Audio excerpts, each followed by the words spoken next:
नमस्कार, the public में आपका स्वागत। प्रशांत किशोर, राजनीतिक रणनीतिकार, आजकल लगातार सुर्खियों में बने हुए हैं। पिछले कुछ समय से लगातार कांग्रेस पार्टी के संपर्क में थे। कई बैठकें हुई जिसमें सोनिया गांधी से लेकर के और कांग्रेस पार्टी के तमाम बड़े नेता मौजूद रहे।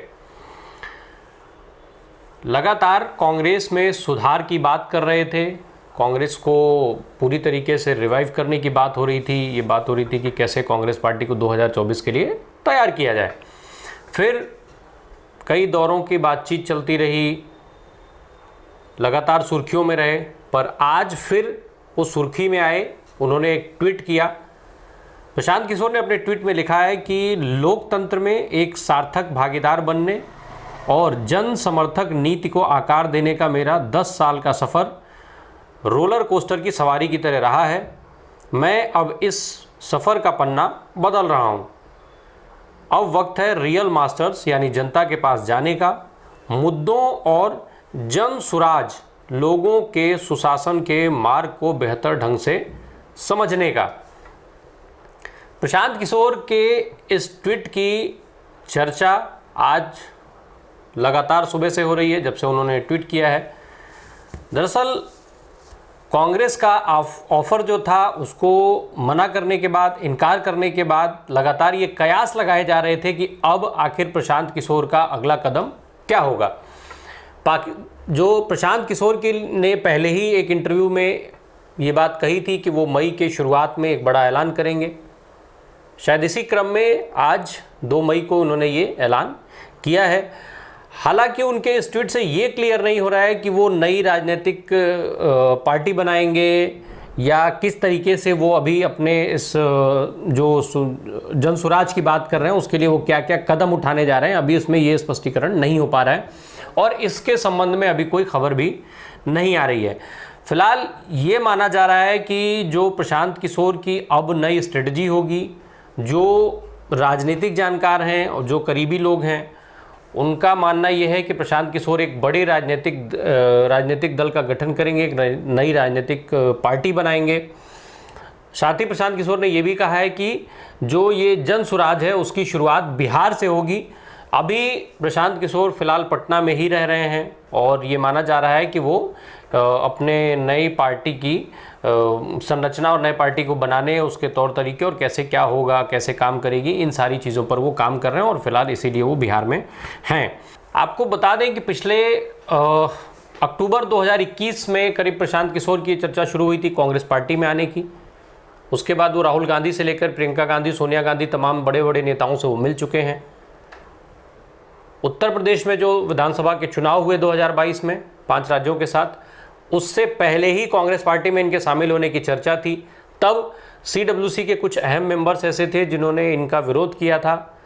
चूँकि प्रशांत किशोर चाहते थे कि उनको फुल फ्लेज होल्ड मिले, उनकी सीधी रिपोर्टिंग सोनिया गांधी को हो, बाकी वो किसी के प्रति उत्तरदायी ना हो।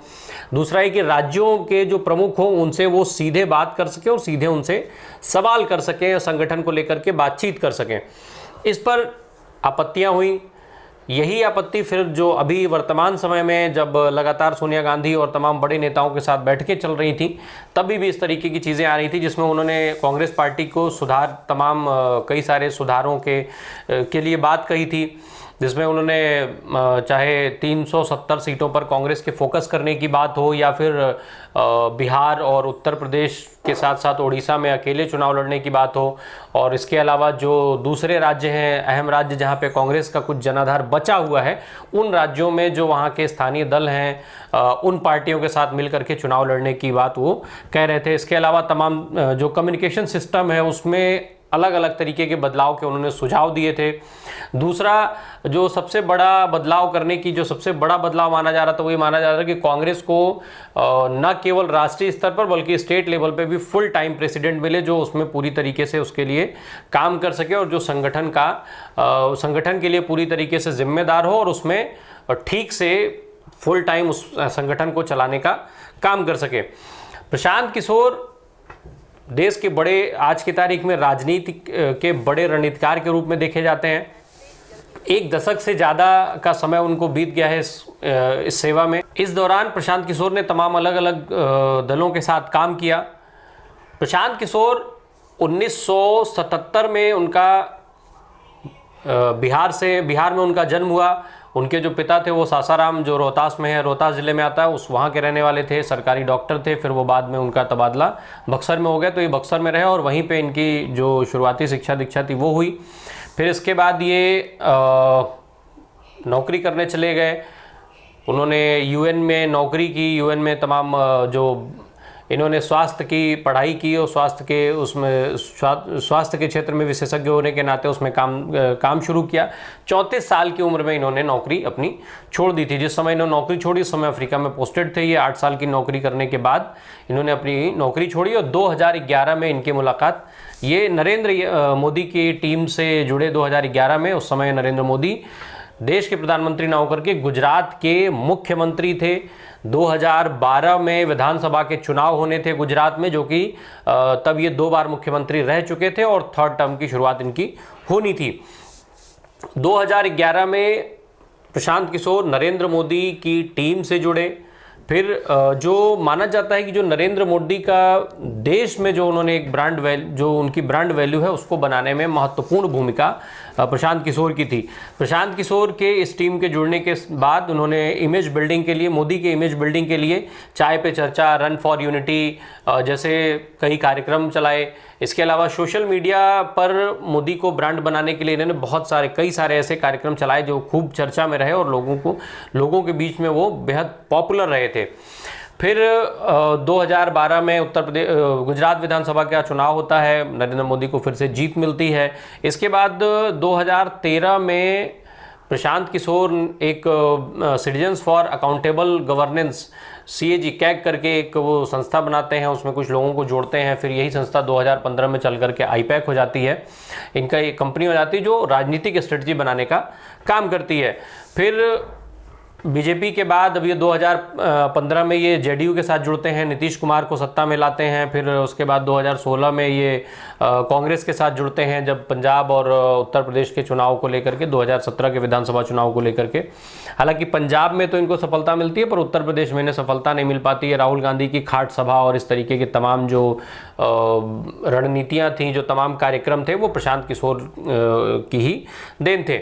इसके बाद फिर ये आप से जुड़े, आम आदमी पार्टी की दिल्ली में जुड़ करके उन्होंने काम किया। इसके अलावा YSR की जो कांग्रेस पार्टी है उसके साथ वो जुड़े, उसकी सरकार बनवाई। फिर DMK जो तमिलनाडु में DMK को लेकर के आए।